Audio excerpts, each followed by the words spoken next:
La Gazette du Togo, une vision sur l'actualité togolaise et sur le monde.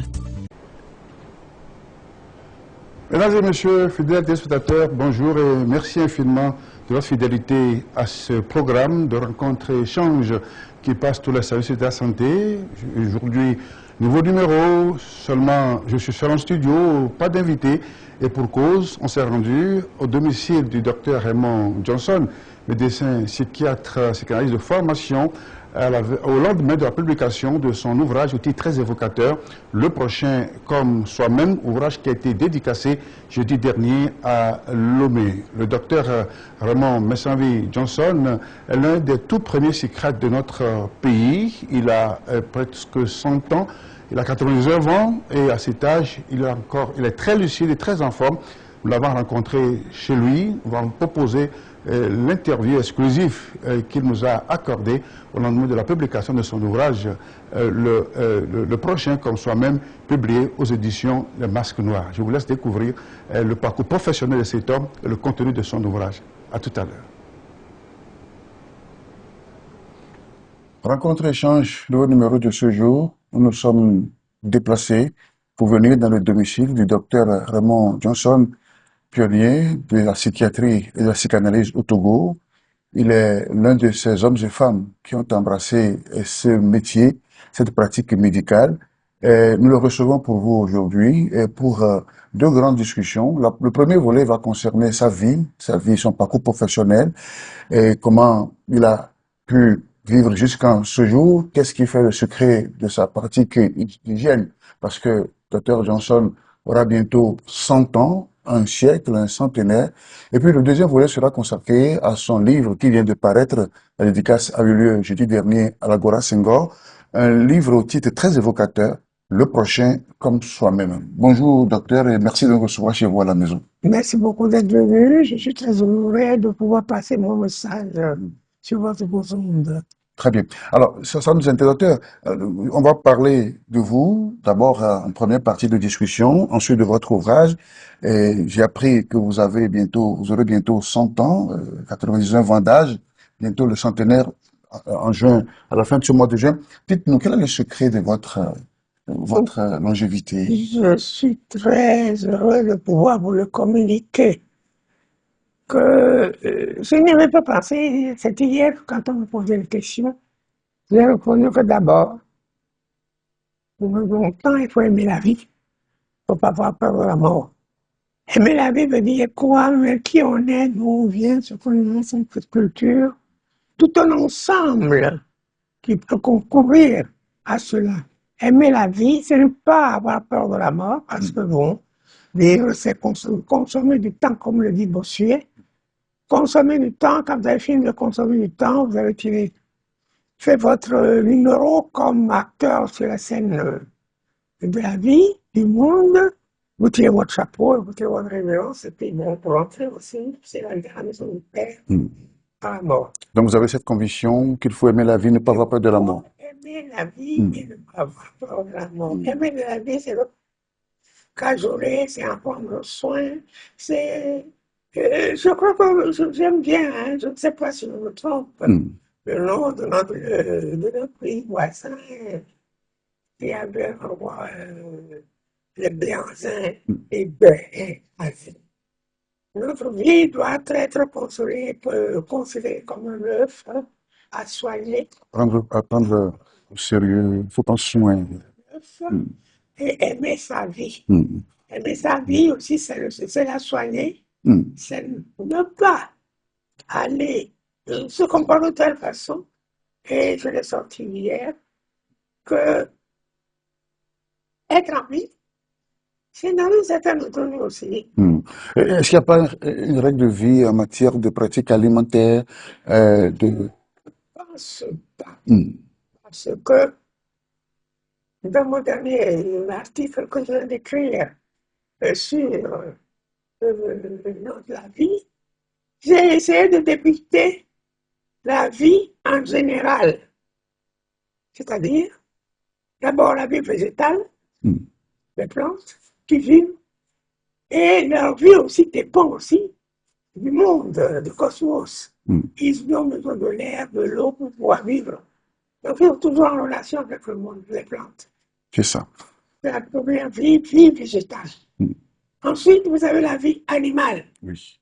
Et les animaux sont un peu plus développés que les plantes, peuvent se déplacer, peuvent courir, peuvent se nourrir et se reproduire autrement. Mais dans les deux cas, vous savez, aussi dans les plantes, hein, il y a les deux sexes, hein, il y a le masculin et le féminin, comme le masculin et le féminin. Dans les animaux, dans la vie animale, où il y a la reproduction des animaux qui ne vivent que de leurs instincts, qui ne s'occupent pas de salé ou de sucré, du cuit ou du cuit, n'ont pas de choix. Et ils vivent sur l'instinct, c'est-à-dire qu'ils courent pour pas être tués.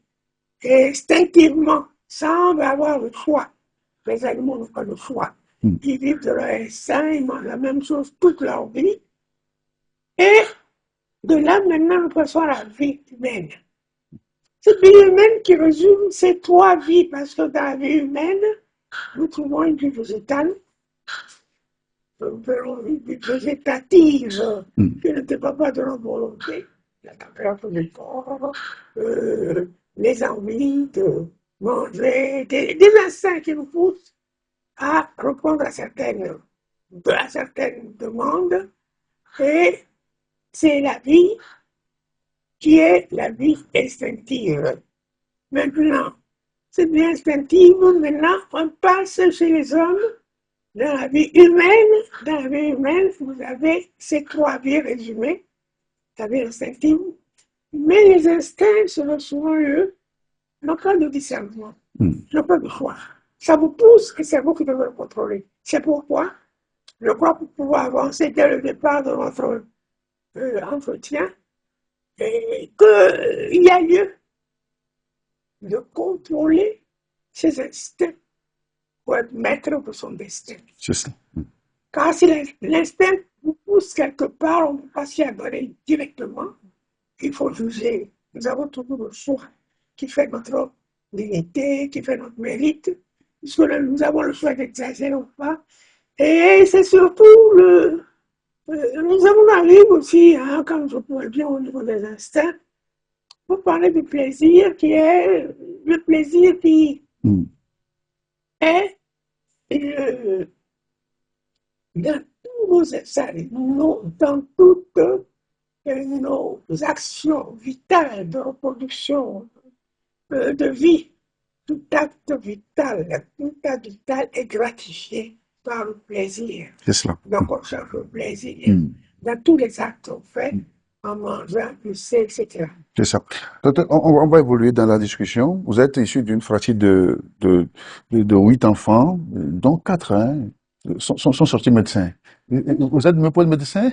Non, du tout, et puis surtout, si vous voyez toute notre histoire, notre généalogie, de la fratrie de 8, 3 filles et 5 garçons, sur les 5 garçons, sont 4 docteurs en médecine. C'est ça. Et par, je ne sais pas ce qui a amené à cela, et encore, nous sommes pauvres. Mes premières pères nous sont faits, l'école clinique, depuis la rue du chemin de fer jusqu'à la plage de la route à l'échaud. Et dans les écoles, bon, je sais, quand j'ai été au collège, que j'étais obligé d'avoir les chaussures. Donc, c'est que nous avons vécu dans une ambiance familiale très liée. Très liée. Mes parents étaient très chrétiens. Son père était né à Thiers, mais qui a été catéchiste à l'Ocossa, où elle a été recrutée pour ouvrir la première école de français à Néon de Lévis en 1920. Ma mère est née à Goué, d'un père français, qui a œuvré pour tracer la frontière entre le Dahomey et le Togo d'alors. Ça veut dire que ma mère est née en 1996. Et de ce fait, nous avons été très inventés. Et il y a quelque chose que me revient maintenant. Mon père n'a aucun diplôme. Il n'a même pas le certificat d'études. C'est ça. C'est un self-made man. Qui a réussi à faire de vous ce que vous êtes devenu, oui. Self-made man, et il n'a pas seulement fait ça pour lui. Il était toujours directeur d'école. On se demandait comment il a fait. Sans diplôme, sans aucune qualification. Mm. Et il passait bien le concours. Il est imbu de la lecture. Il lisait beaucoup et cela, il nous l'a transmis. Vous avez inculqué cela, oui. Le goût de la lecture. J'ai toujours dit, vous savez, je n'ai pas de patrimoine à mon passé, Mm. puisque une fratrie aussi est pléthorique. Il y a quelques jeunes qui avaient une vingtaine de femmes, une soixantaine d'enfants, dans les parents beaucoup sont morts. Et il était l'un des derniers négligés qui a été donc tutorisé par les catholiques, les prêtres. C'est cela. C'est pourquoi. Donc, vous avez été élevé dans cette foi religieuse chrétienne, catholique, dès le début, oui.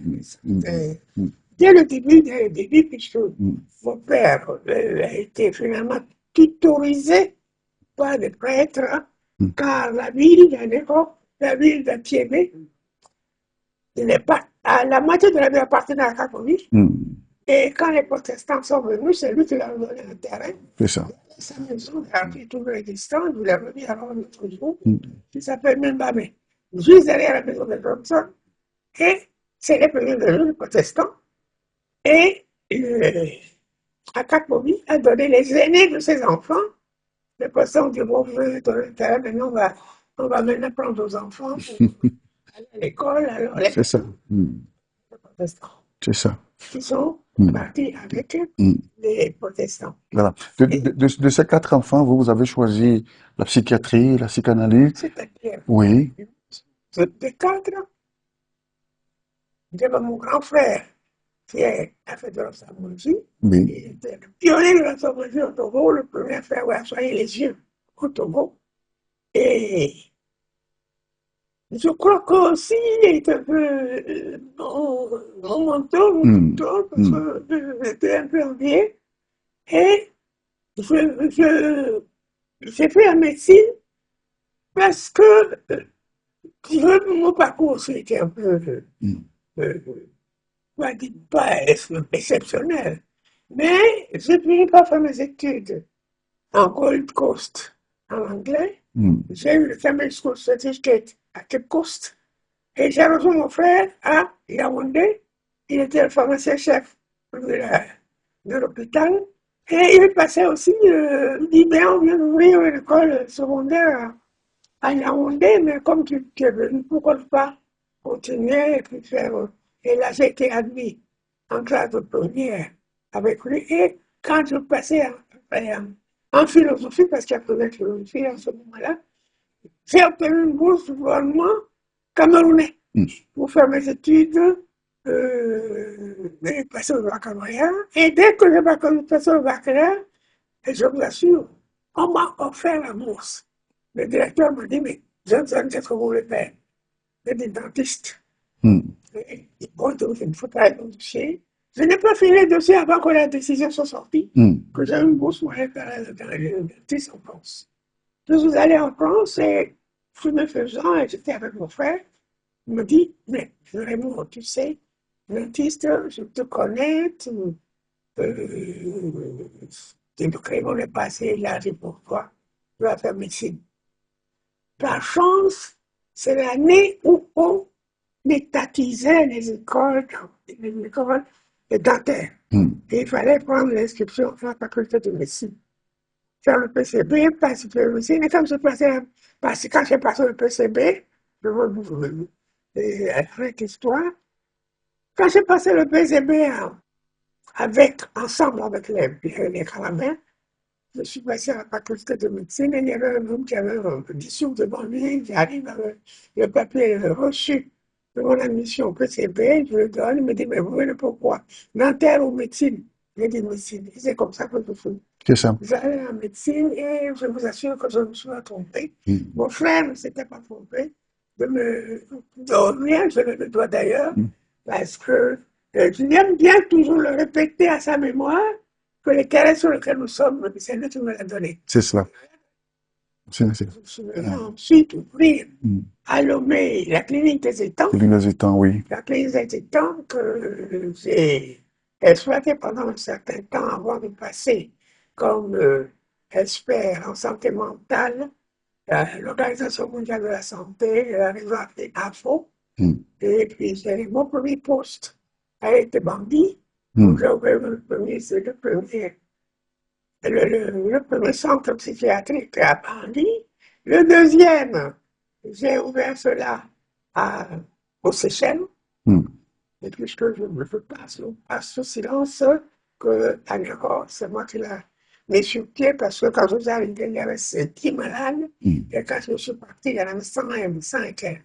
Car étant né à Néron-Zébélie et que c'est l'endroit de l'hôpital qui devrait être psychiatrique, n'était pas loin, il va appeler mon père, mon commandant le soir, et quand il a vu ce mur, il dit, ah, tu vois, on construit un mur, hein, c'est très fort, hein, c'est pour les fous.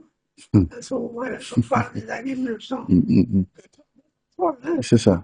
Oui. On remarquait, ouais, mais c'est de cet hôpital. C'est ça. Donc, parlons un peu de la psychiatrie, de la psychanalyse. D'abord, la psychiatrie, puisque vous êtes médecin psychiatre, l'un des pionniers, nous le disons. Alors, qu'avez-vous remarqué? Qu'est-ce qui provoquait une maladie mentale chez... C'est une très bonne question.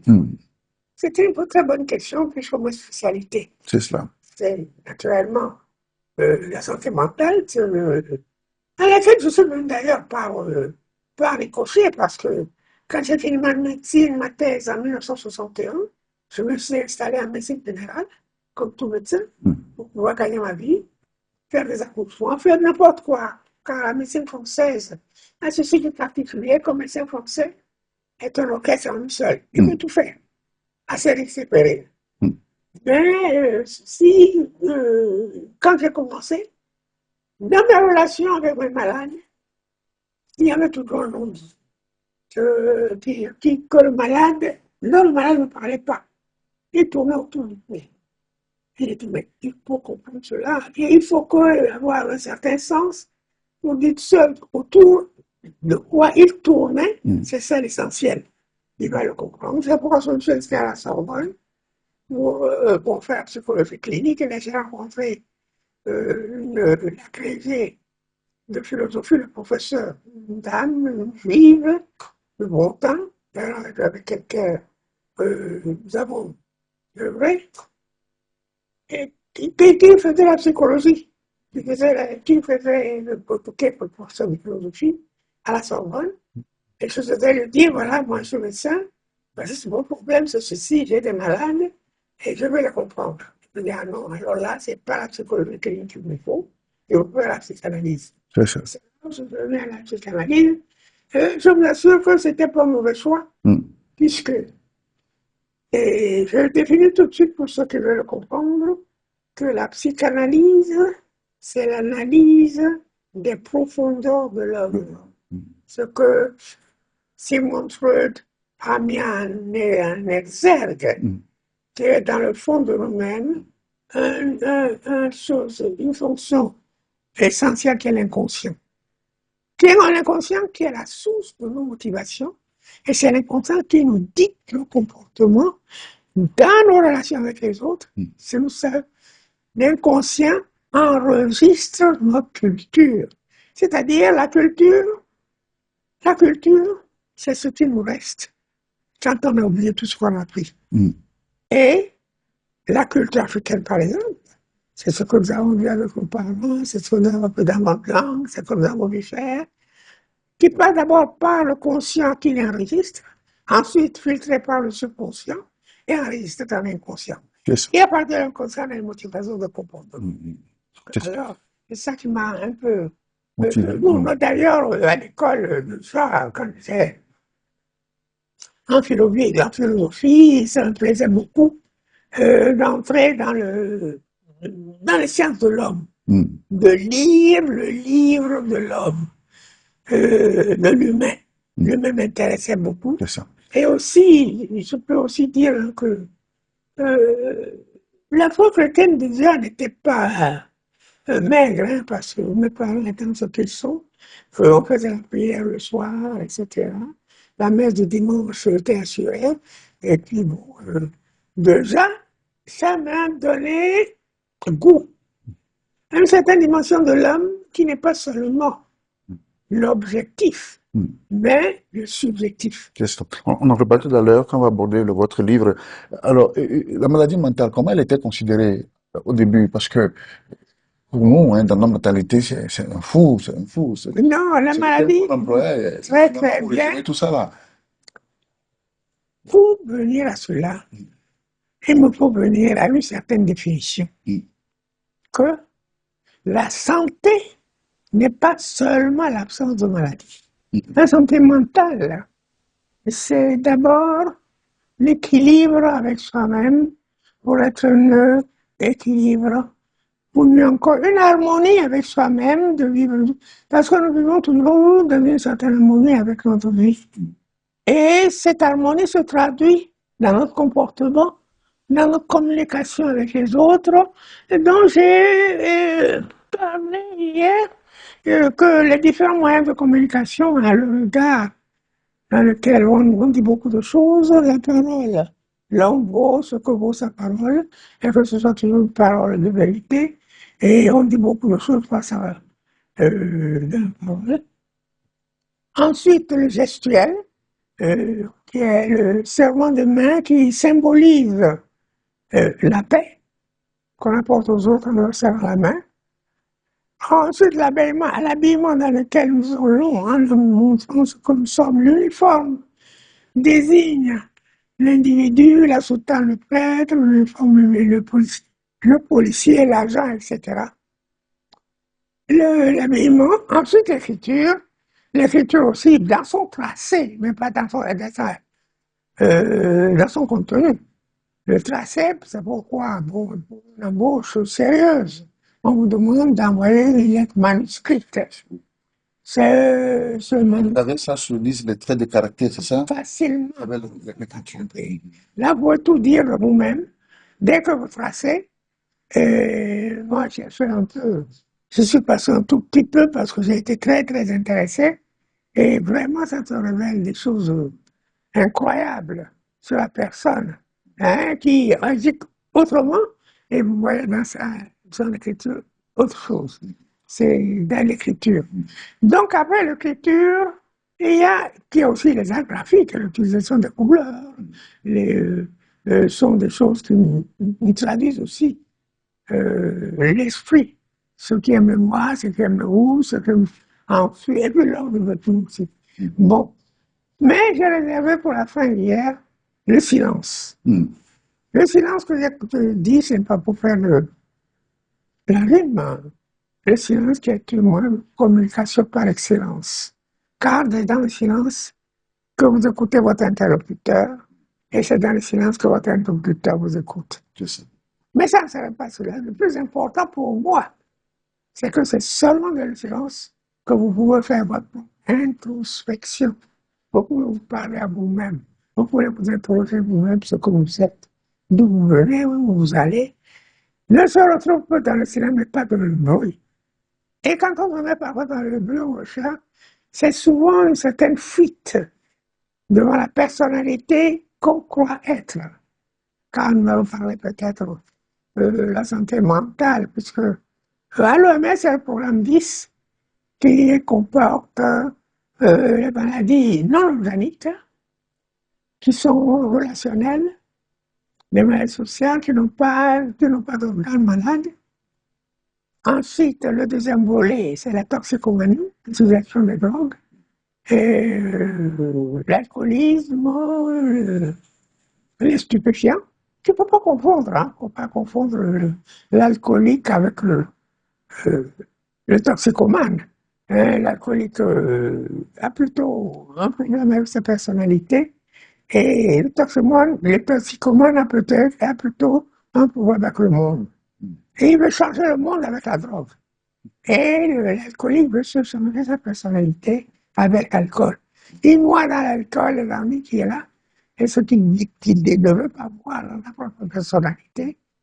Et ce qu'il y a de dangereux, c'est que autant chez l'alcoolique, les sentiments sont exacerbés, cherche l'amour, on va en parler, tandis que le toxicomane est anesthésié. Il ne sent plus rien que la drogue. Donc aussi, la toxicomanie. Et en troisième partie, les maladies mentales liées à des organes sont là. Ce sont des maladies organiques, le Parkinson, maladie de Raynaud, etc. Dans toutes ces trois maladies, nous avons encore les trois groupes de maladies qu'on peut voir. Et ça se classe en psychose et en névrose. La névrose, c'est la maladie d'un malade inconscient. Lui-même, qui lui arrive quelque chose, c'est l'hystérie. Et la psychose, qui est la maladie dans laquelle le malade ne se dit pas malade parce qu'il a englobé dans la maladie et qui se ferme l'accès au monde, c'est la schizophrénie, et qui est une dissociation de la personnalité. Donc, la maladie mentale est une vraie maladie. Est une vraie maladie. Puisque Qu'il faut absolument soigner, hein, tout comme on soigne les maladies organiques. la maladie organique, quand on soigne la maladie organique, ça disparaît. Le plus simple, c'est le paludisme. Et à son excès, quand vous avez des fortes fièvres, le paludien est délirant. Mais vous n'avez pas soigné ses délires. Vous allez soigner le paludisme pour que la maladie disparaisse. Là, c'est très simple. Tandis que les maladies non organiques, c'est des maladies, des troubles du comportement qui montrent que l'harmonie de vivre de l'individu est rompue. Et la maladie vient dire qu'il y a rupture de l'harmonie. C'est cette harmonie rompue qui constitue la maladie et qu'il faut pouvoir rétablir avec le médecin. Et là, le médecin, son rôle, c'est pas seulement de lui laisser des médicaments, mais aussi sa présence. Et cela, ce qui fait que la médecine est autant une chose qu'un art. Parce qu'il faut pouvoir le manipuler. Et quand on a appris la médecine, il faut continuer à chercher à savoir et puis vraiment aimer les hommes et qu'on fait un métier pour le gain, parce qu'à partir du moment où on met le rendement, on n'est plus très honnête. C'est ça. Donc, Oui. dans la médecine, il y a cette partie. Donc, la psychiatrie, c'est le traitement des maladies mentaux, des maladies qui sont reliées au comportement. Le comportement, dont ici, je viens de le dire, se trouve dans notre inconscient. Et avec la modernité, la découverte, non pas la découverte, avec le travail de Sigmund Freud, il a découvert que dans ce comportement, la source du comportement, les motivations viennent de l'inconscient. Donc, ce concept dans lequel on a accumulé sa culture depuis son enfance. Donc, il vient ensuite être les motivations de notre comportement. Donc, dans notre comportement, on lit ce qui est dans l'inconscient. Et c'est pourquoi il faut le médicament. Docteur, vous avez fait un brillant parcours professionnel. Vous avez travaillé dans plusieurs hôpitaux en mettant l'accent sur la santé mentale. Quel héritage, maintenant que vous êtes au repos, hein, bien mérité, quel héritage, quels enseignements, quelles leçons pour la jeune génération, ces jeunes médecins qui sortent aujourd'hui pour s'occuper de la santé mentale de l'homme? Je crois que c'est une très bonne question que j'aime bien, sur laquelle je voudrais insister quand je vois les jeunes maintenant, la façon dont ils pratiquent, etc. D'abord, en médecine, il ne faut pas que la part du gain vous aveugle. Vouloir pouvoir toujours dans cela faire de l'argent, si ça vient en premier, le chose est faussée. Et soigner une maladie, c'est ne pas soigner ses symptômes, mais soigner la cause. Quand vous avez un malade devant vous, vous êtes d'abord, c'est ce que nous appelons d'abord à l'école de médecine, où la première et la deuxième année, surtout la première année, on vous apprend à prendre des observations. L'histoire de la maladie, un fond et un comble, l'histoire de la personne, etc. Et toute l'année, vous allez prendre des observations, des observations, des observations, sous la surveillance de supervision des plus avancés que vous, mais vous n'avez pas vu ça, vous n'avez pas vu ça, etc. Donc, l'observation, vous le continuez dans votre cabinet médical en interrogeant le malade sur sa maladie. Et pas dans ce discours, vous lui permettez de cerner sa maladie et finalement, vous permettant à vous, le médecin, de poser un diagnostic. Un diagnostic, c'est trouver la cause de la maladie, et quand on soigne la cause, les symptômes disparaissent. Parfois, il faut respecter les symptômes. Un malade qui vomit, vous n'avez pas le couper le vomissement immédiatement, non. Qu'est-ce qui le fait vomir? C'est ce que vous cherchez à savoir. Ou bien il a la diarrhée, il a la fièvre, il faut savoir pourquoi. Et c'est ça qu'il faut soigner, non pas abaisser la fièvre, non. C'est comme si vous avez un feu, vous cessez à fumer, mais qu'il feu brûle en dessous. Donc, mais dans son relationnel, le médecin, je crois que vous pouvez souligner en tant que psychanalyste, le médecin est un sujet supposé savoir. Le malade est toi, et il sait que tu sais. Un savoir qui confère un certain pouvoir. Donc le médecin a un certain pouvoir sur le malade, puisqu'il est venu en faible avec sa maladie pour chercher une guérison.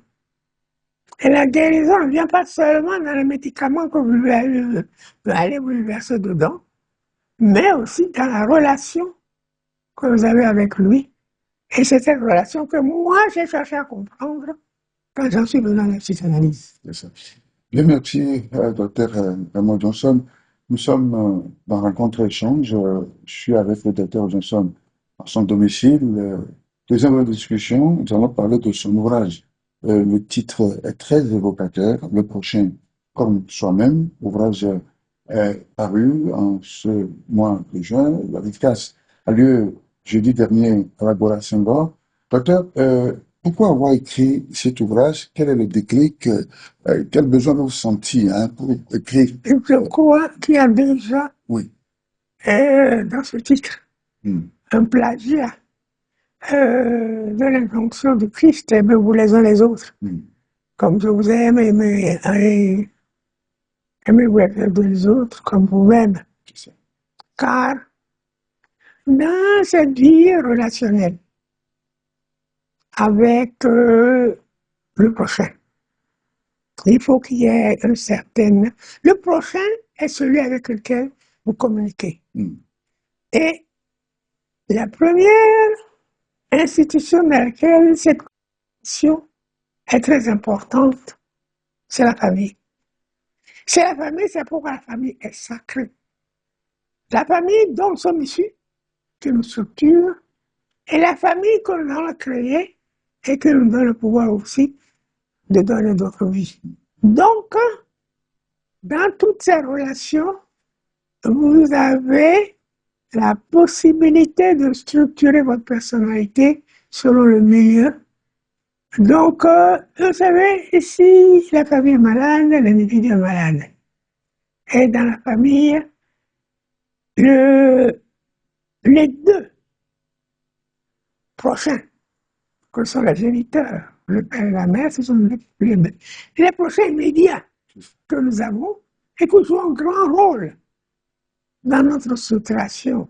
Et donc, je vais employer un terme scientifique, le complexe d'Oedipe, dans lequel la relation avec les parents nous permet de structurer, de développer notre personnalité. Le complexe d'Oedipe dans lequel l'enfant est en conflit avec le parent de sexe identique et est en relation attiré le parent de sexe opposé. Ce qui est déjà une structure mise en place pour lui permettre un comportement, et c'est là où nous aboutissons. Sur ce mot, je crois que je vais profiter de l'occasion pour le souligner, sur ce mot de la sexualité. Le sexe, qu'est-ce que c'est? Le sexe, c'est la différence. Car si nous voulons analyser le mot sexe même, c'est section, différence C'est ça. entre les hommes et le maximum, le plus expressif de ces différences, c'est la différence entre l'homme et la femme. L'homme a un organe sexuel protubérant, la femme a un organe sexuel ovulatif. Donc, l'homme se définit par ses conquêtes et la femme veut être conquise et honorée parce qu'elle est conquise.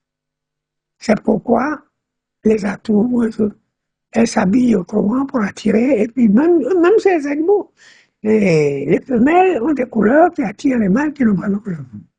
Donc, il y a cette relation de la différence qui constitue la sexualité. Donc, deux hommes aussi peuvent être attirés l'un vers l'autre dans la différence parce que chaque être humain a son histoire. Nous sommes toujours différents les uns des autres. Mais cette différence ne doit pas empêcher la relation, C'est ça. qui est importante parce que c'est habitant dewa, satizo dewa. Eh bien, vivre comme tout le monde. C'est ça. Donc, vous parlez du prochain au sens de lui du terme, au sens humaniste du terme, ou du prochain tout simplement avec celui que je vis. Non, je me parle du prochain dans un rôle spécifique dans notre existence, qu'il est essentiel de le reconnaître. Donc, il occupe une place importante, le prochain, dans la conscience de ma conscience. Et parce que tu me dis qui que je peux dire je. Oui. Si tu Donc, ne me s'il y dis a pas pas- Dieu, je ne sais rien. S'il n'y a pas le tu, le je n'existe pas. Donc, tu me dis tu, je suis je. Mais Sans quoi? sauf que parfois, le tu peut être en conflit permanent avec le je. Mais pourquoi pas? Il y a le choix. Nous avons toujours le choix entre la sensation et le sentiment. Et c'est là où j'ai, pour moi, personnellement, ce chiffre 10, qui fait que le 1, c'est l'objectif, et le 0, c'est le subjectif, l'indéfinissable. Qui est le 0, mais pourtant, ce 0 n'est pas vide. C'est sur ce 0, dans ce 0, que nous déversons tous nos fantasmes, tout nos avenirs, toutes nos croyances. Et c'est dans ce 0 que nous inscrivons même le nom de Dieu. Parce que ce 0 était un article consommable et qu'on peut trouver, on ne connaît pas. Mais par le fait de sa définition, de sa recherche, elle a une valeur. Parce que il n'y a que les valeurs qui s'attirent. C'est ça. Mais les êtres qui s'enrichissent, pas les avoirs. Parce que les avoirs, il faut laisser la communauté faire la différence entre l'avoir et l'être. Que, bon, l'avoir est muet, ça ne parle pas. Les êtres sont les seuls qu'on a avec lesquels on peut communiquer. C'est ça. Alors, ce prochain, il faut le connaître, n'est-ce pas? Par quelles approches Non, le prochain, c'est celui avec qui vous communiquez. Tout à fait. Mais il faut le connaître pour communiquer avec lui. C'est-à-dire, voilà, le prochain, c'est celui avec qui vous communiquez. Oui. Et on ne peut appeler cela amour que dans la mesure où il y a une disponibilité. Il y a une réciprocité, il y a un échange. Car aimer, c'est être disponible. Aimer, c'est rire avec lui, pleurer avec lui. Car un vrai amour est toujours partagé. Le prochain, c'est celui qui partage ses sentiments avec toi. Mais ça ne veut pas dire qu'il faut aimer le partage. C'est ça. Il y a cette célèbre affirmation relevée dans la préface de Monseigneur Bariga, archevêque métropolitain de Lomé. Je cite, on peut réussir dans la vie sans réussir sa vie. Qu'est-ce que cela veut dire, docteur? On peut réussir sa vie. Sans réussir dans la vie. On peut réussir sa vie.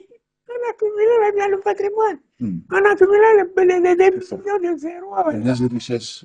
Et puis, bon, les chaises, les maisons, tout ce qu'on veut, on dit j'ai réussi dans la vie. Et puis avoir l'innovation du public, on a réussi dans la vie.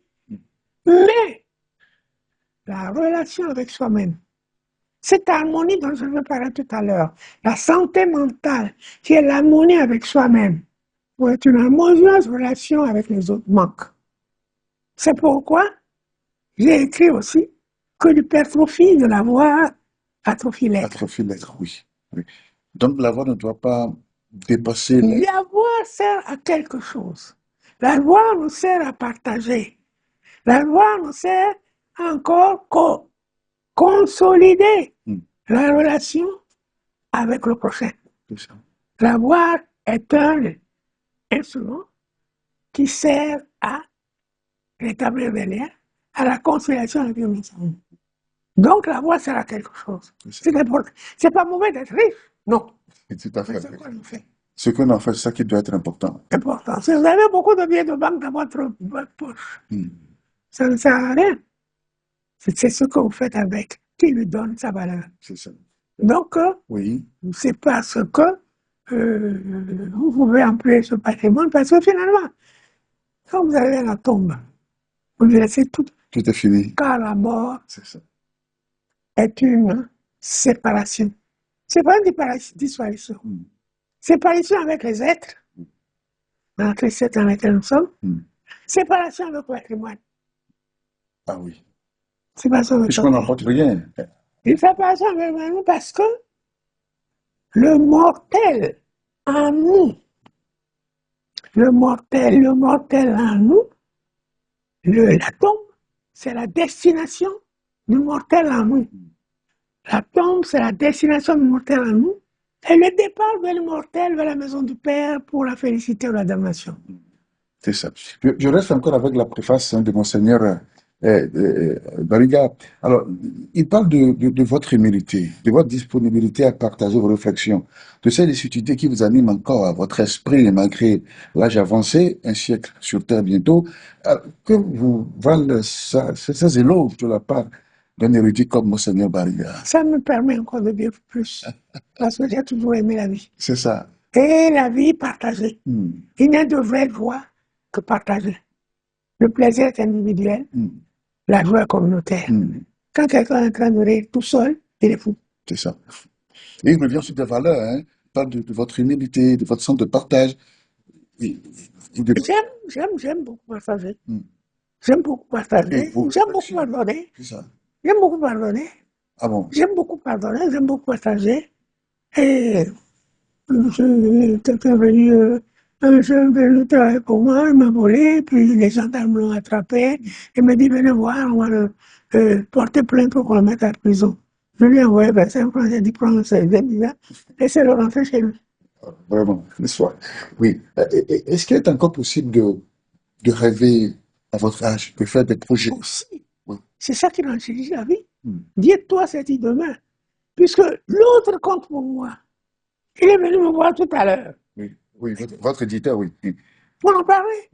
C'est ça. Et dire-toi, c'est dire demain. Tant qu'il y a l'autrui, le prochain, la vie continue. C'est ça. Et on partage la vie avec lui. Et la tombe. Mais je ne sais pas pour me vanter, j'ai déjà ma tombe au cimetière. Déjà prêt? J'ai acheté ma tombe. Ma femme est dedans déjà. Et ma deuxième place, c'est pour moi. Au cimetière de la plage. Vous y pensez quand même qu'un jour, Ça ne me gêne pas. la Je ne biologie va pense pas. s'accomplir. Oui. Je ne pense pas à cela C'est ça. comme tel. Mais je suis disponible À tout moment. à tout moment. C'est cela. C'est pourquoi, quel était ton meilleur jour? Ton meilleur jour. C'est samedi. Ton samedi. Mon meilleur jour, c'est samedi. Oui. Et Mais moi, mon meilleur jour, c'est aujourd'hui. c'est ça. C'est Pourquoi? ça, Théo, nous vivons. L'aujourd'hui que nous vivons est mon meilleur jour dans la vie. C'est ça. Parce que c'est aujourd'hui Oui. que je résume mon passé et que je fais des plans pour demain.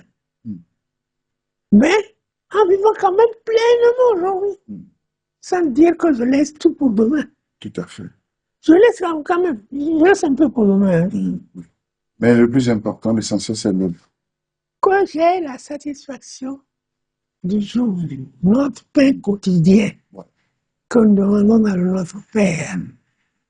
Ce quotidien compte. Oui, docteur, vous vous avez dans une de vos parutions des articles, l'un de vos articles, vous parlez du sentiment de l'homme quand il s'approche de la mort.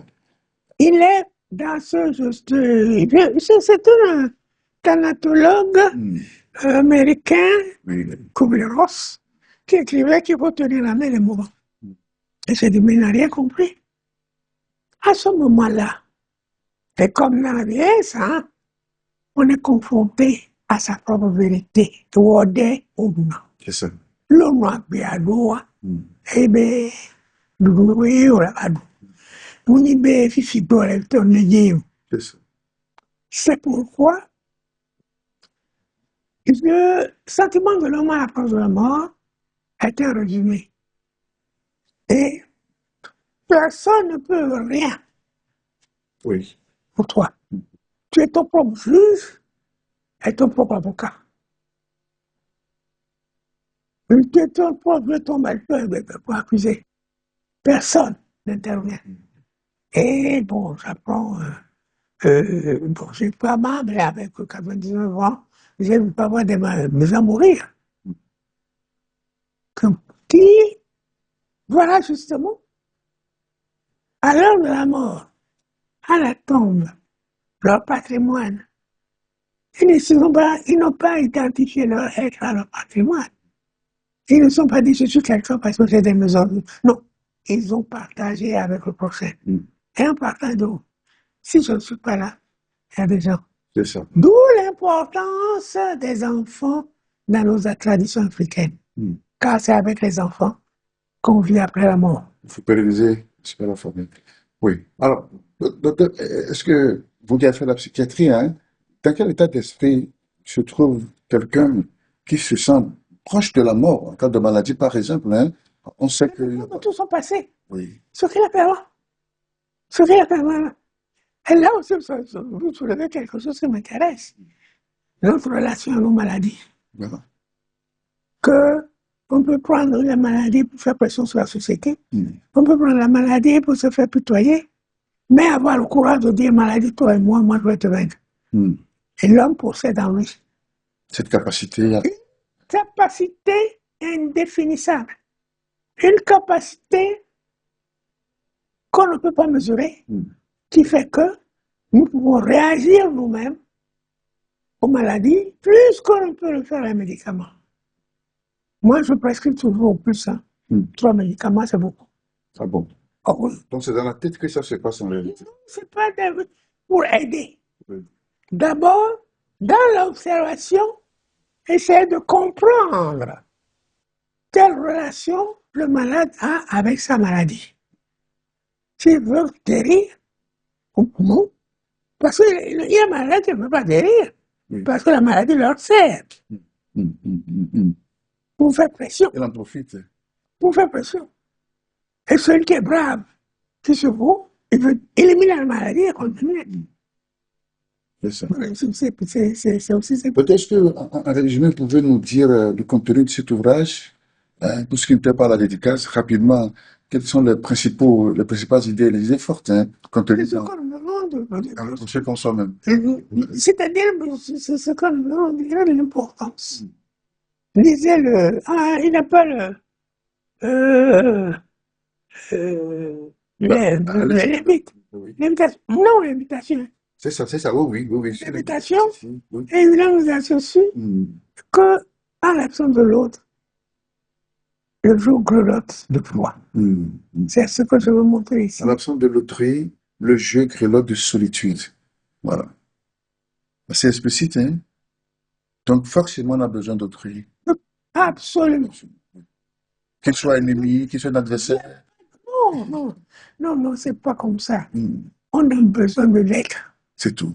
Moi, ce que je respecte dans l'autre, et surtout dans les malades mentaux, et je crois que c'est là où j'ai quand même, je peux m'enorgueillir, je me suis occupé des maladies, des malades mentaux depuis des années, je n'ai jamais été attaqué par un malade. J'étais agressif. J'étais toujours à Bassar. J'attendais devant l'hôpital, qui est devant le marché, et je vois les gens courir. courir vers l'hôpital. Et qu'est-ce que c'est? C'est un malade tout nu. C'est un malade mental tout nu qui marchait, qui venait, et les gens couraient devant lui, avaient peur de lui. Moi, je me suis avancé vers lui, je l'ai regardé droit dans les yeux. Je ne parle pas à ça. Et nous sommes parlé avec la main. J'ai dit, mais qu'est-ce qu'il a? Qu'est-ce qu'il a fait? Il s'est arrêté. Il s'est arrêté. Il m'a dit, c'est pour manger, puis voilà ce qu'il faut. J'ai dit, bon, je ne fais pas ça. Je prends 100 francs, je lui donne. J'ai dit, bon, ben, manger, laissez tomber. Et c'est terminé. C'est aussi simple. C'est ça. Mais il faut que ce soit, que ça ait de la valeur. C'est simple. C'est ça. Moi, je ne peux pas parler de ça avant que... Oui, le professeur Rémy. Merci, docteur Raymond Messanvi Johnson. Vous nous avez accueillis chez vous ici à votre domicile pour parler de votre parcours professionnel et de votre ouvrage et qui est paru le prochain comme soi-même avec cette préface brillante de Monseigneur Barriga, archevêque métropolitain de Lobé. Que dire en fin d'entretien, en fin de cette causerie à bâton rompu qu'on a faite?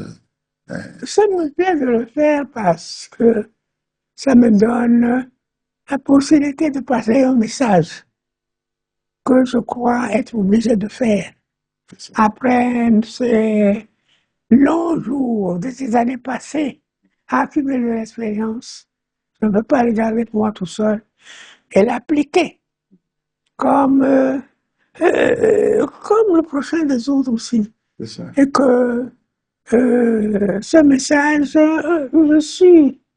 je crois, je suis croyant. Je donne des cours dans le séminaire. J'ai été 4 fois à Jérusalem. Et les Juifs m'appellent un peu que je suis judaïsant. Car aussi, j'ai été un peu formé à être convaincu aussi du judaïsme et trouver que l'autre a beaucoup d'importance pour nous. Et il faut passer par-dessus la différence dans la conciliation pour le vivre ensemble, qui est la richesse de nos pays africains et qui se perd dans les pays occidentaux où le matériel aveugle dans la foule. Je crois le message que nous devons supporter. Merci. Que ce n'est pas ce qui vient de l'étendre seulement, c'est mieux. Nous avons à aller chercher. Merci beaucoup. Vos 100 ans, c'est pour quand? Dans combien de jours? Le 30, le 29? Le 29, c'est 99 ans. Le 30 juin, c'est le premier jour de 100 ans. Les 100 ans. Quand vous allez le fêter? Tranquillement. Tranquillement. Dans la tranquillité, pas plus que ça. C'est ça. Ce qui ne fait pas... Le bruit ne fait pas de bien et le bien ne fait pas de bruit. C'est ça. Un siècle sur terre, c'est une grâce de Dieu, hein? Exactement. Sans mérite. À ça, je suis d'accord avec vous. Je n'ai aucun mérite. C'est ça. Je n'ai aucun mérite et quand on me demandait hier ma vie, tellement ce de nous, j'aime la vie. Tout simplement. Tout simplement. Ça, c'est bien. Et donc, je la soigne. Je ne la suis pas. Soigner, c'est quoi? C'est ça. Le plaisir. Le plaisir. C'est le plaisir qui souille la vie. Dans certains milieux de pensée, et je dois le servir aussi, parce que j'aime beaucoup servir ça là. Dans certains milieux de pensée, on te dit de polir la pierre brute le long de l'humanité pour en faire des pierres polies et construire la demeure de Dieu. C'est ça. Et cette demeure de Dieu, c'est nous. Et nous pouvons le polluer avec le plaisir. Ces plaisirs qui sont, bon, comme nous l'avons dit tout à l'heure, la gratification des actes vitaux de la vie, mais il ne faut pas l'abuser. C'est là où vient notre intelligence, notre choix de choisir pas d'abus pour en donner les limites à ces instincts. Pour contrôler ses instincts et être maître de son destin. C'est ça. Ben, docteur Raymond Johnson, merci beaucoup pour votre accueil. Merci pour cet entretien exclusif que vous nous avez accordé. Nous vous souhaitons joyeux anniversaire, hein, et le 29 juin prochain, n'est-ce pas? Vous avez célébré Oui. vos 100 ans, toujours lucide et... 99, 99. Et c'est le sentier. Vous entrez dans le sentier. Dans le sentier. Premier jour. Regarde, sur mes pieds. Oui, je vous ai trouvé suffisamment solide. Hein?